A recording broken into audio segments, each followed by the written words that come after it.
Hello, friends, and welcome to Worldbuild with us, the podcast where we create fantastical worlds with help from you, our listeners. My name is Rob Hilferty, and I'm here with my co-hosts Daniel Quinn and Christopher Prunty. On today's episode, we have a listener email from Philip Rosiak, where we are going to be exploring a brand new setting full of capes and historical inaccuracies. The email sounds a little bit like, "Hey guys, I'm really enjoying this podcast. It's been a great thing to listen to while in quarantine, and I recently got caught up with it. So I think for your next setting, I would like to suggest a world of superpowers. In today's superhero media, we see superpowers being a recent development in our world, but I propose a twist. What if superpowers, be it born with them or something given to you, have been around since the beginning of time? There could be superpowered people, be it rare or common, but they would exist. How would that affect Earth's history, geopolitics, and the like? You could set it in any time period and creep into the realm of alternate history. I know it's an unusual setting, but I think you could have a fun time with it. Since I noticed it to be a theme with naming things, you could name it A World of 1,000 Heroes."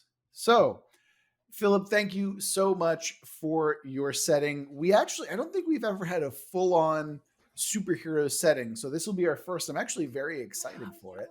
I don't think we can have the twist that makes superheroes, though. I think that would be a little bit redundant if that lands on there. Oh, They yes. could be superheroes. Oh, wow. Ultraman. Yeah.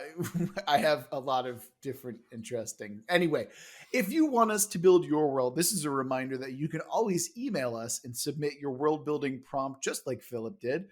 And you can send that to worldbuildwithus@gmail.com, or you can go ahead and send us a little Twittery-do over on Twitter at Let's Worldbuild. You can send your submissions over there or in Gmail. We prefer the Gmail just because it's a little bit easier to get in contact with people. But let's start off with our tenets. Gentlemen, who wants to introduce our very first superhero setting?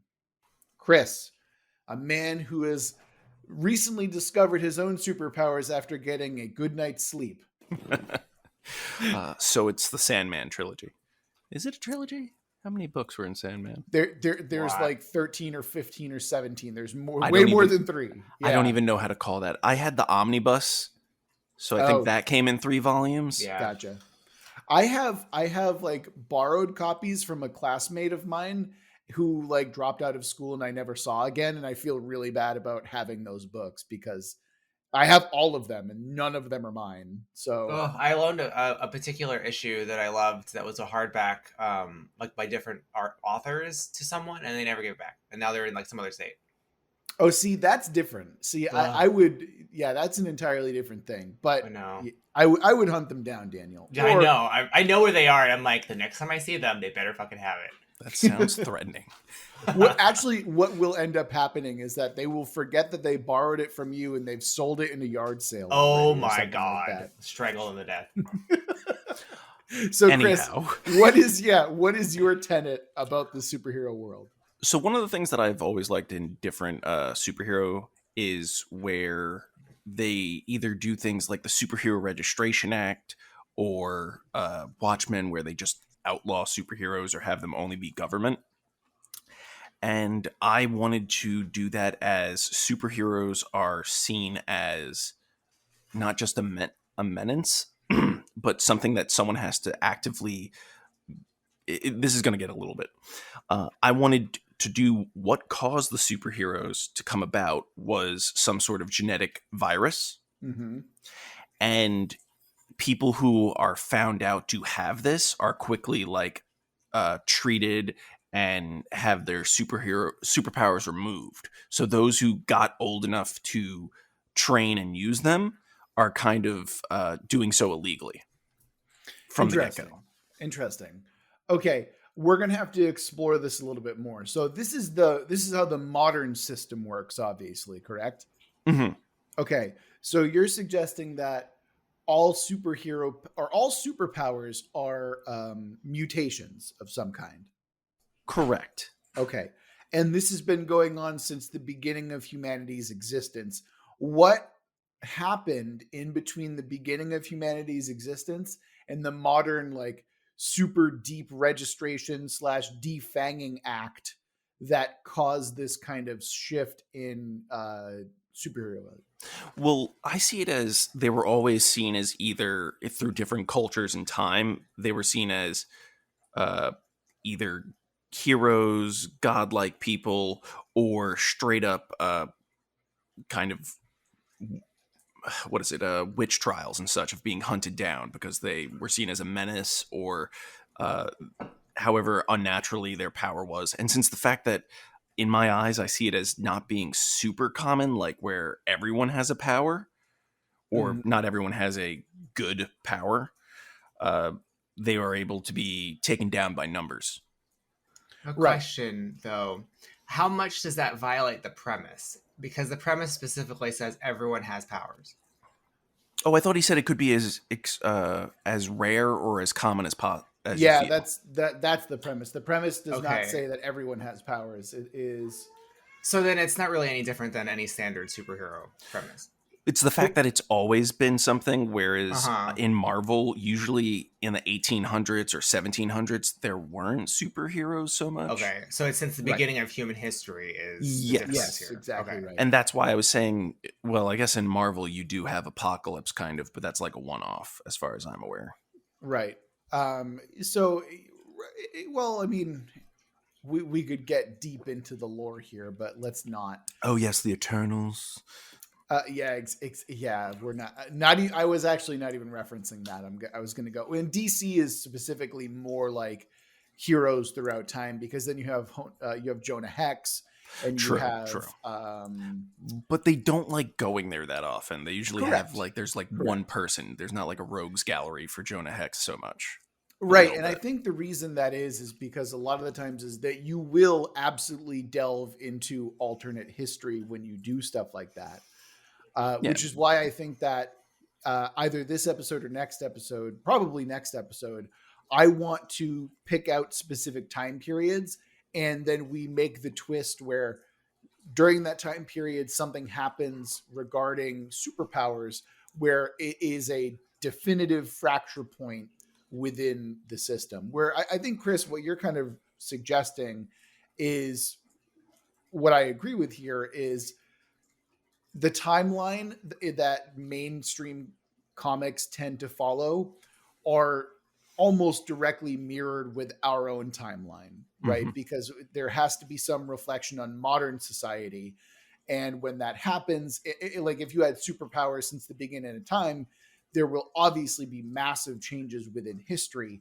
And I think that's the kind of interesting thing that we want to focus on for this particular prompt, you know? Correct. Like, how is war fought with superheroes? Obviously, the government Exactly. wouldn't want to ban them. They'd be like, it's just like, all right, we're not vaccinating or like culling any of our superheroes right now.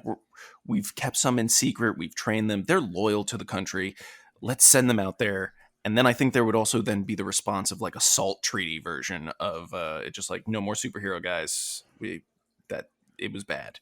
Right, right. I have a feeling like to answer the question you're asking, like what changed that they started to register these superheroes. I'd imagine if superheroes are around since the beginning of time, we know that there are different people than us, like in our population, but we don't necessarily know why. And there'd be a certain point where we'd understand why if it's a virus, probably at the time that germ theory becomes a thing, and we start to understand how viruses and diseases work. So I imagine at that point we'd understand, oh, this is why they're different than us. And so now there'd be a way to separate them, like in a scientific basis. That's actually a really fascinating concept to work with. Like, I like the idea that someone's trying to create a polio vaccine and accidentally depowers a bunch of superheroes by mistake. Yeah. Or and then by now they know how it works. So now you really have a way to weaponize that information, Yeah. Not just weaponize, but really control it in a way that you couldn't before. So there we go. That's actually a really, really cool concept that we can definitely run with. And it even allows me to kind of step in with my tenant because much like you, Chris, I had this idea where I wanted some kind of regulation. I wanted, powers to be, I was thinking in my head, just a rough, like 10% of the human population have superpowers. And one thing is, I don't want capes and costumes because I find them to be fairly unnecessary in a world where superpowers are part of history. superpowers are known. So why are you hiding your face? Like, it doesn't seem to be a big reason for that. And the thing is, all supers are registered, and most serve under the government, or at the very least under government surveillance. So Watchmen is what you're saying. Shut up, Daniel. Yes. No one said that. Well, no. I think. Well, one, I think that no capes and costumes is certainly part of it, but also I think it's a logical conclusion that we can reach where any governmental power is going to register or at least restrict superpower usage under their own control because it would be necessary. Imagine having like rebels or revolution that happens because of superhero or superpowers. Like, you just can't have that. That's a method of government control that would exist, I would imagine. Can I put a wrinkle in your tenet here? Daniel, why the fuck do you think we have you on the podcast? Of like, course. What if the percentage, the ratio had changed? So it's 10% now as a result of maybe the regulation, but prior to that, it was flipped. Like, it was 90% of the population. So that way we can have a radical history prior to the moment that it was controlled.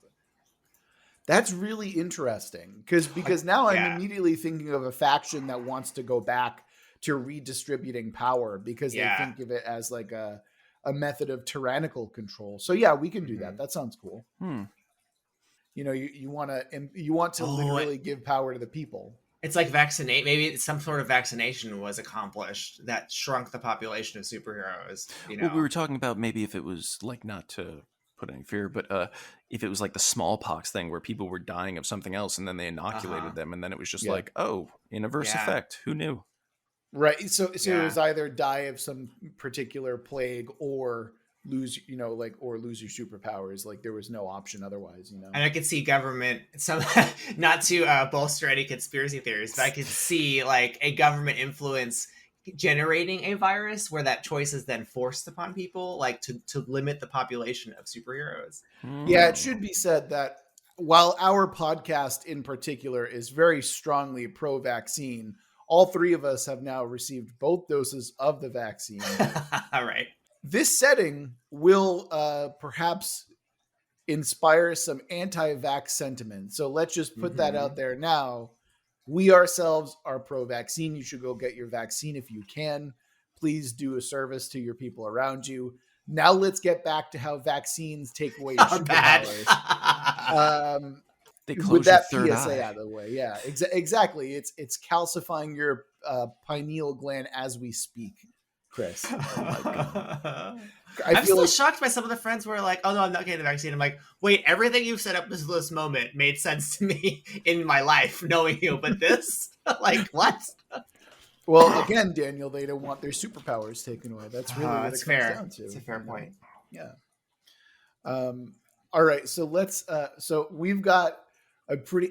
Daniel, I have to say, I really do appreciate that kind of twist where it inverted itself from 90 to 10. That's fucked up. Some fucked up stuff. It is pretty fucked up. So, Daniel, why don't you introduce your first tenet then to kind of follow it up? I've had mine vague because I was curious what would happen to it, and I can see how it could be molded into whatever we want.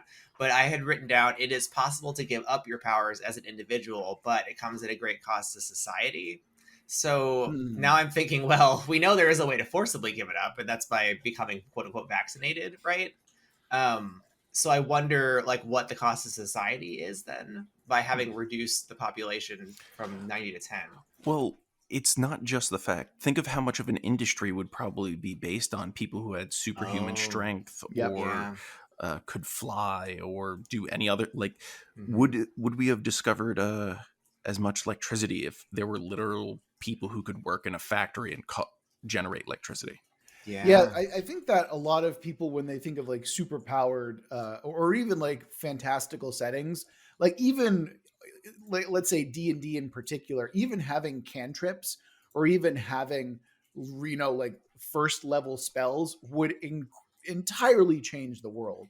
The ability to cast comprehend languages or the ability to create food and water as like a cleric, you know, pretty much at whim is such a huge game changer that I don't think people tend to recognize because they're not flashy like fireball powers. I think some of the more common lower level spells in Magic change history and change the world, much like Chris is kind of suggesting. Like, would the Donner Party have eaten themselves if they had a cleric with them who casts create food and water? You know, like, what do pirates look like when they don't have scurvy because they have people who make food and water? And then what does navigation look like when you have spells and abilities that innately tell you which direction is which? You know, like, there's all sorts of weird, interesting little like changes that are massive. I mean, even something as simple as like ant haul, which allows you to carry more stuff. To us, that's pretty useless. But to people who are day laborers, being able to slap on something like that speeds up work immensely. You know, like there's all sorts of applications that I think that we just don't think about. Like one of the effects of, I mean, essentially what this is a metaphor for, because superheroes usually are a metaphor for something else, but here it can be a metaphor for industry and technological prowess, because we're suddenly given all of these technological advantages almost at the start of human history in a way that would fundamentally change how quickly society gains technological progress. Like we have the power of locomotives, you know, as Neanderthals.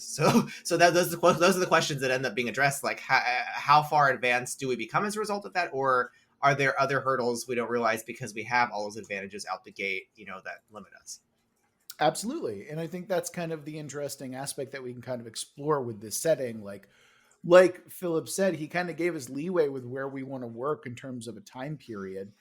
And I guess the other question I have is, what does super intelligence really look like when it's in, say, the 1300s? You know, like, is super intelligence just someone inventing algebra for the first time, or is it, hey, I've got, you know, steam powered locomotives and shit like that? Or is it the opposite, where maybe we rely more on our powers to kind of get through, and like you have a specialization, you have a job based on what powers you have, and maybe when that vaccination hits, we're suddenly a lot more reliant on the technology that we've been slow to develop. I mean, there's a whole bunch of questions that we have here.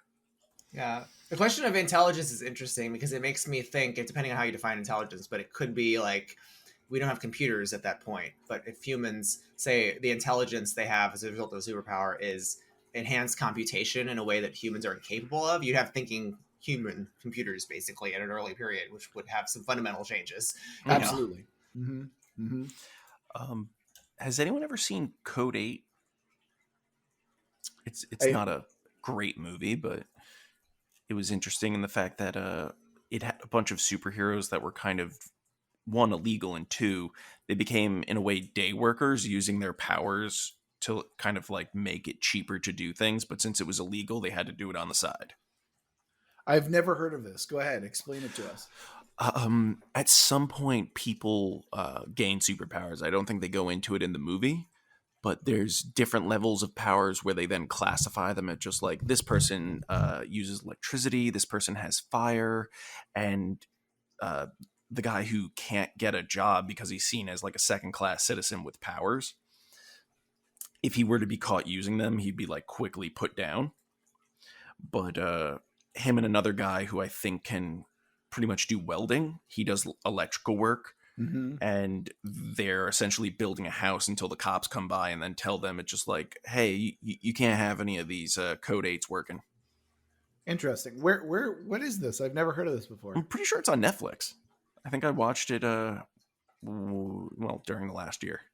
Is it a series or is it like... No, it's a movie, but I actually wouldn't mind if they explored it a little bit more, but it does suffer from moments of where, you know... Oh, you see the budget restrictions kind of come in? Yeah, it's not like super... it's just like, okay, yeah, I see what you're doing, but you can't really play it off that well. I gotcha. That actually is kind of interesting because it also makes me think of like combustion engines. Like instead of having to shovel coal or even petroleum, maybe you just have like a person who stands at the engine, just shoots fire at it occasionally. Oh, you know? I was thinking a rowing machine with a person with super strength. Yeah, see, and this is the thing, right? Like, maybe our society in general is actually greener because of these superpowers. Like maybe we don't have a reliance on fossil fuels. There's all this kind of interesting shit that we can kind of really take into account here. Man, that's okay. This is actually really interesting now. I think this is kind of starting to win me over a little bit. But before we go any further, I actually wanted to introduce my second tenet because I think it's important to kind of get this base level of power out there. Essentially, my tenet is very simple.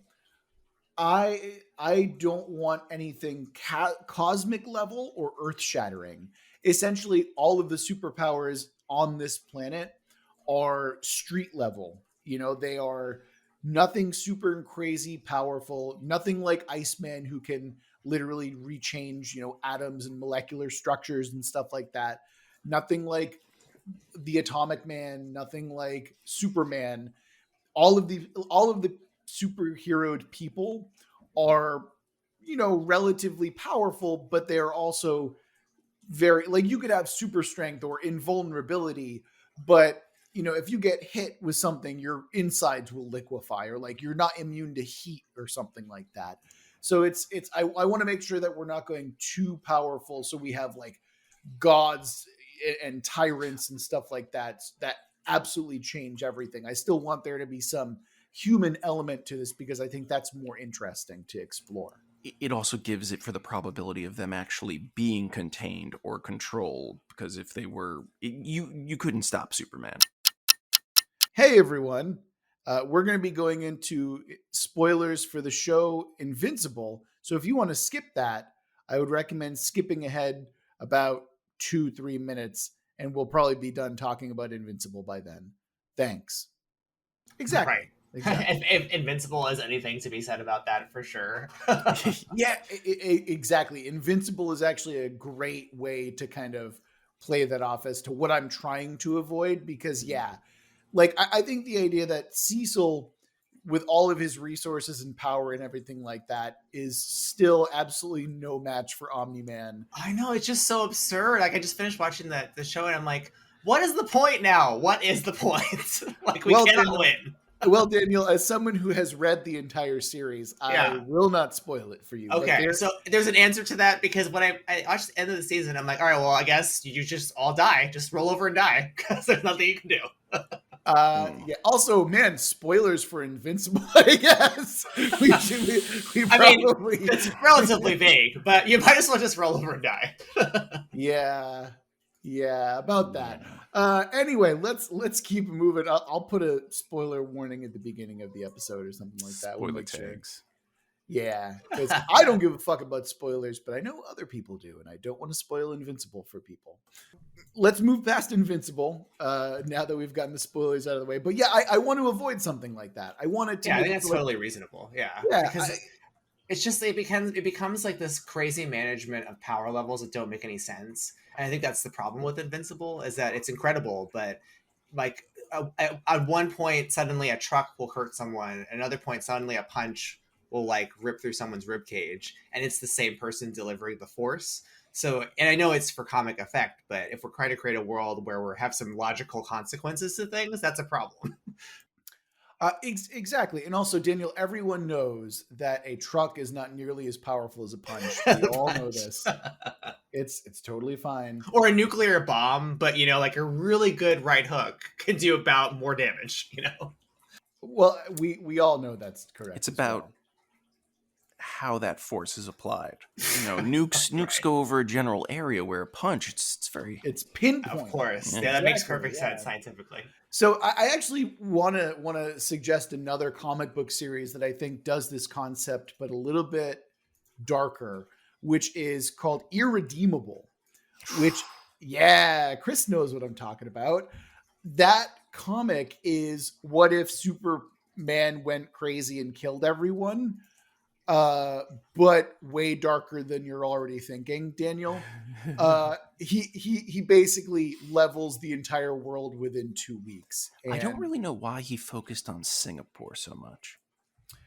I don't remember that part. I just remember like him basically going after the one person who he knew would kill him first, which is Batman. Like that's his first target, is to go after the Batman equivalent in that universe. And then it's like, yeah, no, I'm just murdering you straight up. Also, that series is really interesting and takes some really weird, fantastic turns. So I would recommend taking a look into that series if you have a chance. The fact that, we gave away the premise, really, like, that's like the first issue. That's not a spoiler. I'm not going to feel bad about that. Yeah, that's like the first few pages. Exactly. Okay. So, yeah, base level power, we've kind of established that. Do we want to talk about anything more about that, or do we want to keep moving on to the second tenet for the rest of you guys? Let's keep moving. Yeah, right, I like that in itself. I think it makes sense. Yeah, because I mean, as much as I love superpowers, I don't really care for the overpowered shit very much. Yeah. And you can make like narrative exceptions to the rule for certain stories, but it's like if it's not the norm, you have at least a baseline to work with. Exactly. And not only that, but I think that there could be something rather interesting where perhaps that's a villain's motivation, is to create a paragon of the super. So you're creating like, it's eugenics, but for superpowers, basically. So I think that's a possibility. Chris, you said that you wanted to move on, so you're going to tell us what your second tenet is. Go ahead and introduce it. Oh, my second is super weak, though. So thanks for that. I gave you such a good segue, too. I know. You're gonna be like, I know. Horseradish is a thing in this world. I want it to be important. Everyone loves horseradish. Yeah, exactly. All right. What is it, Chris? No, I just wanted to avoid the Charles Xavier or Emma Frost kind of thing where psychic powers were done. At all? Yeah, I don't want mind control or psychic powers. I want it to be physical, because I feel like that also will allow for the control level that we want, because it's, if you could control the leader of a country, you can then change all of the rules. So does this mean that we're also going to have to take away shapeshifting? Ooh. I don't think so, because it's not necessarily anything to do with mind. You can test for a shapeshifter. Right. Okay. So we're going to have like the Thing style of shapeshifting or testing rather? Yeah, or even just like, what is it? A witch's mark?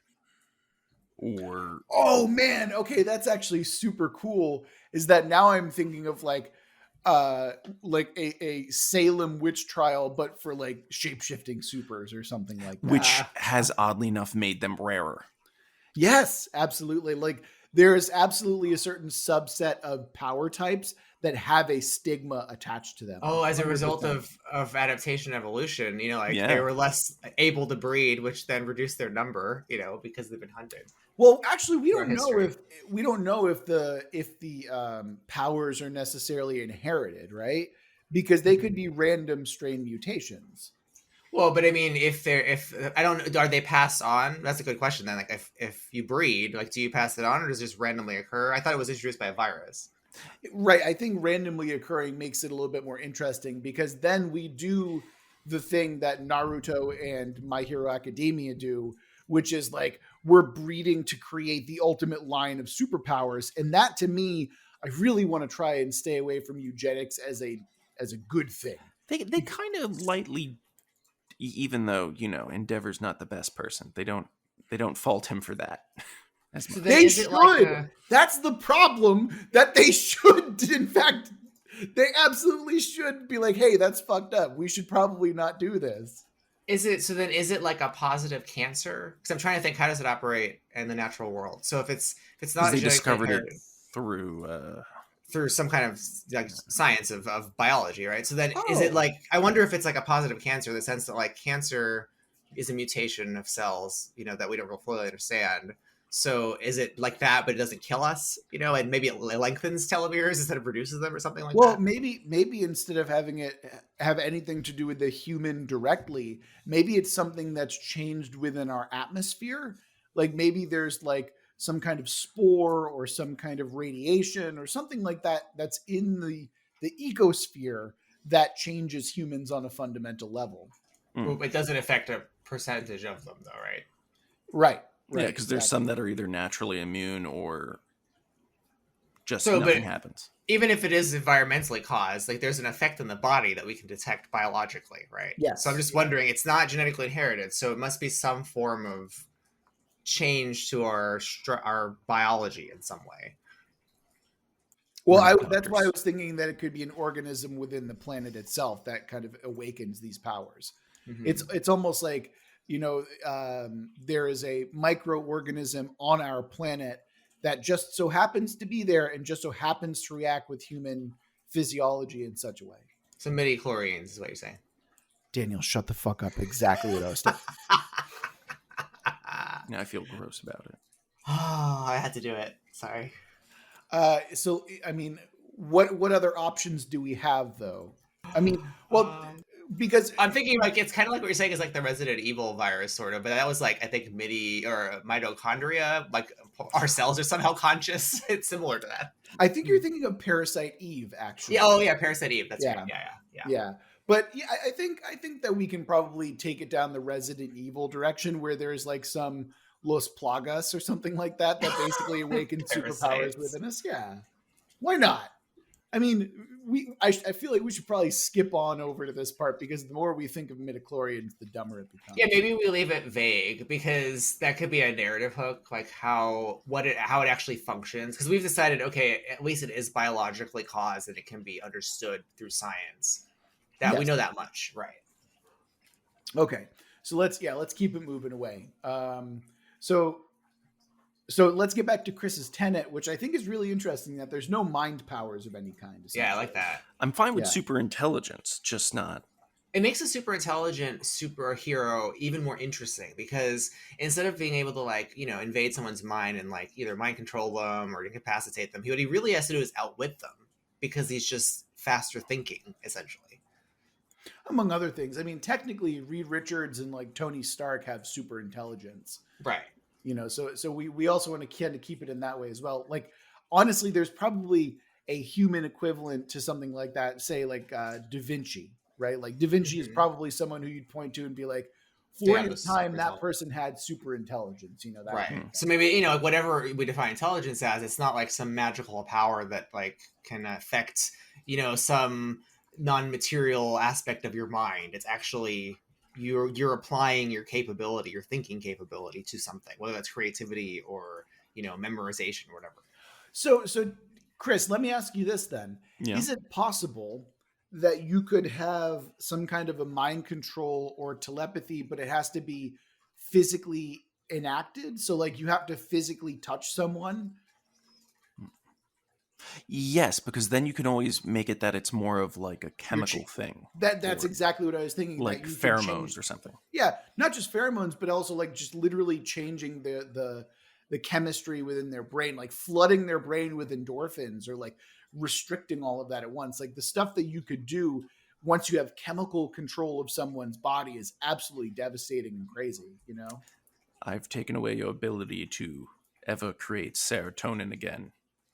Right. So I like that, but how does that different than that? Sounds like it's just flavoring long distance telepathy. Like, so I know you're saying you have to touch them, but if it's pheromones, like if I breathe at them, because it's also not permanent. Whereas a lot of the things that I've seen Charles Xavier or Emma Frost do, they've literally erased memories. So you just don't want it on a cosmic, like a huge scale.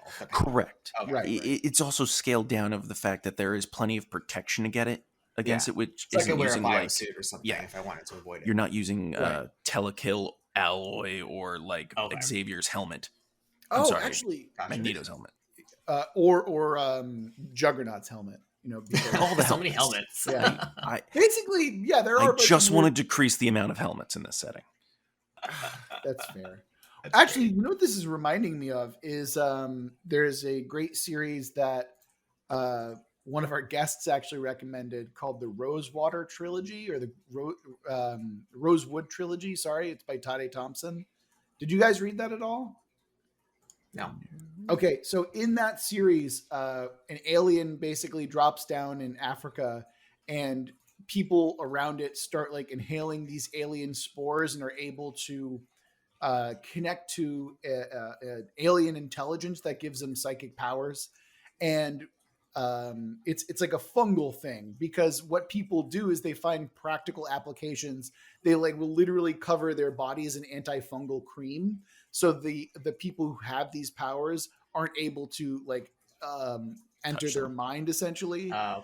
So it's like a very this is actually very much what I'm thinking of. Yeah, when I I'm like thinking- that because then it's more rooted in science. So like, what Chris is really Yeah. suggesting is let's get away as far as we can from superhero powers that resemble magic. So give them more of a basis in reality, basically. I'm okay with that, because that really pairs well with Yeah, the I like type of that. stuff that I'm interested in. Like the depowering or the lower level power is absolutely what I'm interested in. So that works. And it out. makes you have to work harder for a cool power, right? Like narratively. Right. And that's the thing. There is a great video. I think I've referenced it before, but I will reference it again. There is a great video by Plague of Gripes, who basically goes over why power levels in Dragon Ball Z makes absolutely no sense. And and that's exactly what I'm trying to avoid here is Yeah, it stopped making sense.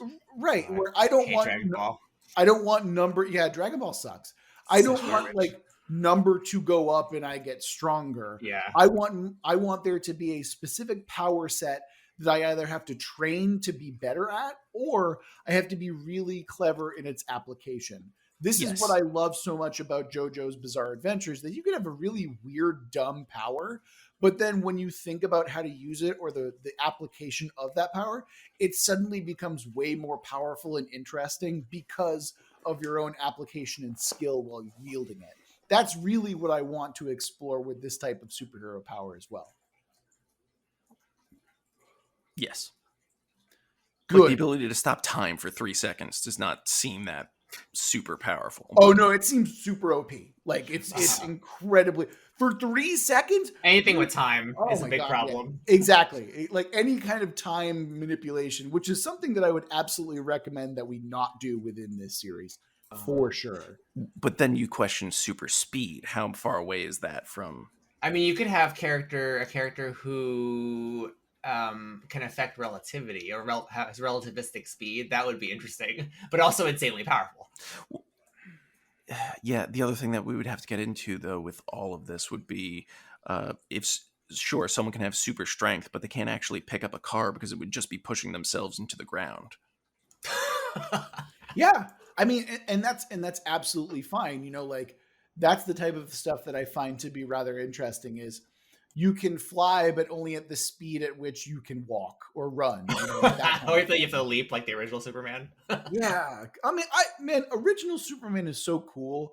He was like a straight up like super hardcore leftist.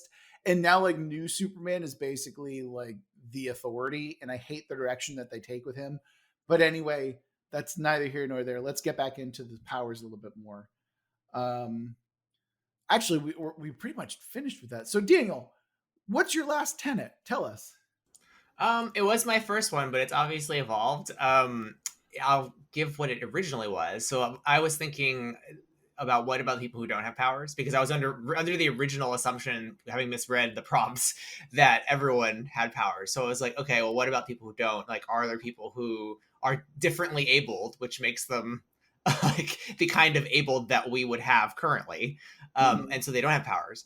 So thinking about that now, I wonder throughout history, when there was a 90% superhero population, a 10%, there might have been a small group of people who had to really maximize, their understanding of science and technology in an early period before they had like germ theory, to either survive among the superheroes or to be able to coexist with them, because they're probably viewed at that time as being, disabled or lesser than, right?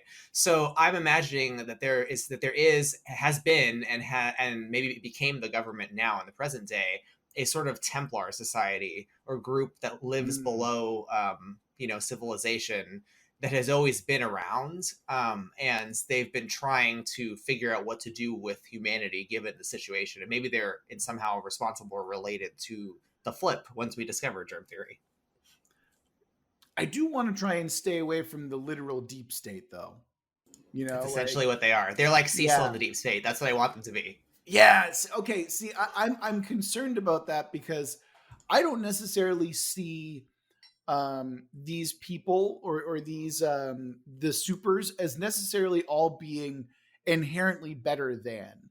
When I think superpowers where 90% of the population has them, I don't think that 90% of them are all going to have useful and good superpowers.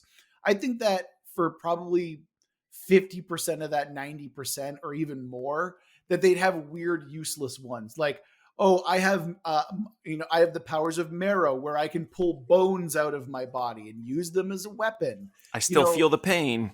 right. Where and like or some people are just going to be like, yeah, I can light a fire that's the equivalent of a Bic lighter, but no more than that, you know? Well, that So won't stop a group of people who don't have any powers at all as regarding them as different and bad. Like, and so that's what I'm suggesting, ooh, that throughout But I could history, also that sort of see people existed. but at it the where same people who don't have super strong powers still being willing to join that group and maybe hiding it. Right. that's not a Right. bad idea. Mm-hmm. I think that there's also something to be said where if 90% of the population oh god, I think there's Humanity? something. Yeah, exactly.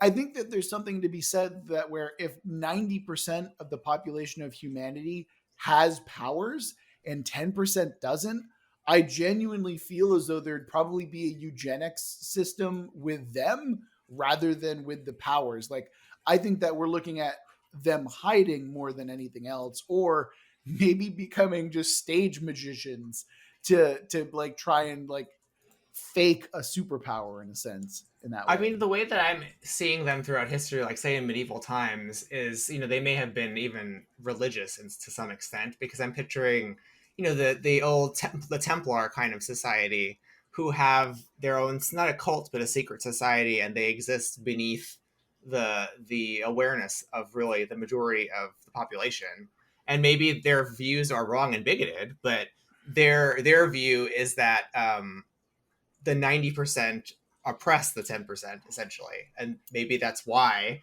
they had an incentive to help whatever flip the numbers.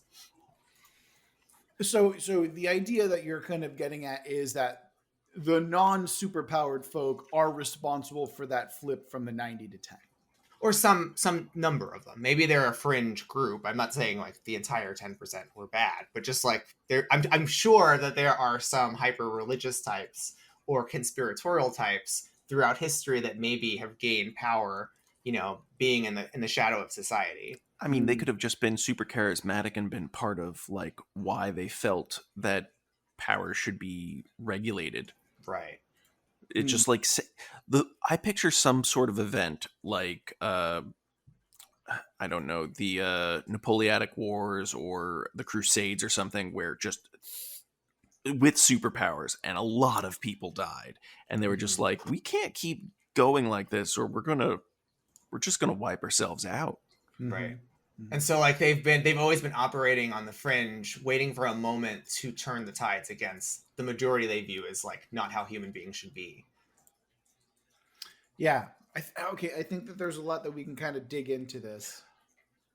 Wait, so But I'm also kind of afraid, Daniel, that there is a weird anti-Semitic root in this, not in your thinking or not within the idea, but like within the conspiracy of it, where these non-powered people are essentially at the root of, maybe they control all the media and the propaganda and stuff like that. Yeah, I mean, and that's something I think in fiction you have to embrace, like because in order to shed light on how some ideas might be toxic, you have to depict them and then create conflicts against them. So if there's a possibility that this group is like, they view the 90% as this money delete, in the way that an anti-Semitic point of view might view it, I mean, then make them a villain in a sense. See, I'm actually seeing it as the opposite, where the 10% of the people who don't have these powers are in fact the ones who are pulling the strings behind the snes. Oh, and yeah. I mean, that's my intent with them too. More, yeah. Yeah, I see that as a little bit more problematic than when everything's reversed, Yeah, I mean, it doesn't bother me because I feel like the point of fiction is to explore those things. Yeah, no, I'm okay with that. I'm not denying it, but I just want to say, like, we should be conscious of it as we discuss it, Yeah. Chris, what were you going to say? I was just going to say that I would see something like the League of Nations or the UN coming about much earlier just to get behind like stopping all out war happening. Yeah, like if we go back to Invincible, like Cecil's entire department exists to ensure like a baseline of sanity in a world that's now rife with crazy powers, right? Yeah, or the boys. Yeah. Well, the comic The Boys, not Yeah, not the other one. Yeah, okay. I think that's rather interesting that we can deal with that. So, but I guess my question is, okay, we're definitely going to do this next episode because we got to roll into the anchor twist here. No, not the twist, the anchor. We got to create the anchor first, remember? Because we normally do faction conflict.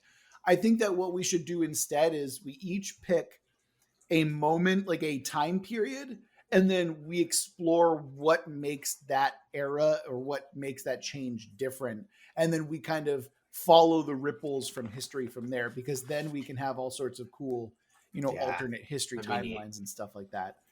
Because my brain immediately went to like Carthage and what would happen if instead of Carthage getting wiped out, it's now in the Punic Wars, right? It's now Rome and Carthage as mainstays, where it's not like, Latin is the ubiquitous singular writing system for a large portion of Europe, right? Like you look at all of the languages that kind of evolved.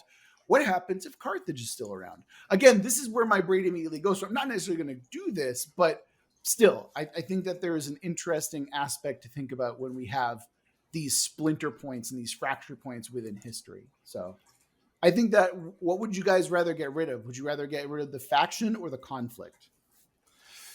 The faction, I think. Yeah. Really? Because I think that the conflict, I think that we'd probably be able to create conflicts from the other thing, but that's fine. We'll do a conflict and then we'll do a time period for next episode. How's that? Yes. Yeah, that makes sense. Let's go ahead and roll some stuff on the anchor and we'll get on out of here. So the subject is going to be a cataclysm, and the theme of that cataclysm is going to be sacrifice. All right, so we now have a cataclysm within our world. The theme is sacrifice. What are we thinking for this particular aspect, gentlemen, in our world? I don't want to go for where the person sacrificing brings back most of the superpowers. Cataclysm, the first execution of the nuclear bomb. Interesting. Okay. I suppose one other thing this kind of makes me think of is, when did this population shift happen? When did it go from 90 to 10 and 10 to 90? We could decide that on the history period point, because we could link it to things like the Black Plague, smallpox, or any big extinction event. Very good point, Chris. Very good point. But I also like Daniel's idea of the atom bomb, because we could have had the atom bomb be a person and then put it in any time period of war. Oh. Explain. I like that. So imagine if someone who had a superpower, their only superpower was that they could blow up frickin' once, and they used themselves in one war throughout history. And that was their sacrifice. But that sacrifice and that destruction is what caused everything to change, because suddenly you bring things up in a power scale that is still acceptable in my eyes, because it's a one-time use item. I like that because it suggests, because if that was that person's power and they were like super rare, like a super rare development of these abilities, they represent such a huge danger. And now the attitude changes. You could also take it as Rob's idea of using powers in inventive ways. What if you had it as someone who was kinetic absorption and reflection, and all he did for most of his entire life was just get beat on for this one moment to use this power? The government did that to him, maybe as part of the war effort. Yeah, he was just a loyal soldier and just do it, and then finally just like, here's your moment, son, get in there. Yeah. And then after that, like that 10% are like, okay, we got to do something about this, you know? Mm-hmm. What if there's another one of them? Ooh, and the 10% have it. This is actually the beginning of the comic book version of Marvel's Civil War.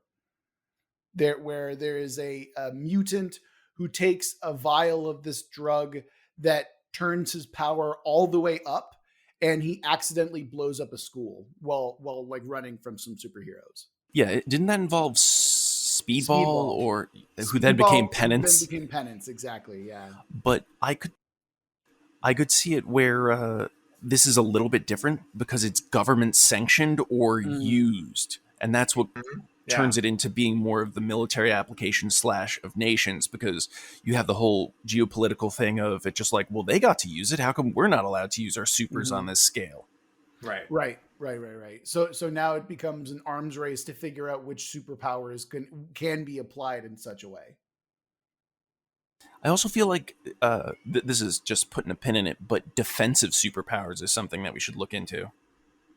What do you mean? I know we didn't do anything with like telepathy or anything, but what about like force fields or energy projection? What about it? Well, I'm saying like you can use those purely defensively. Like you could do a thing of what is it? Is it abbot monks or hermit monks? I forget, but it's just people who are vowed to being incredibly passive, and the reason they went down that path is because they actually have a really destructive power, but they can only use it defensively in their eyes.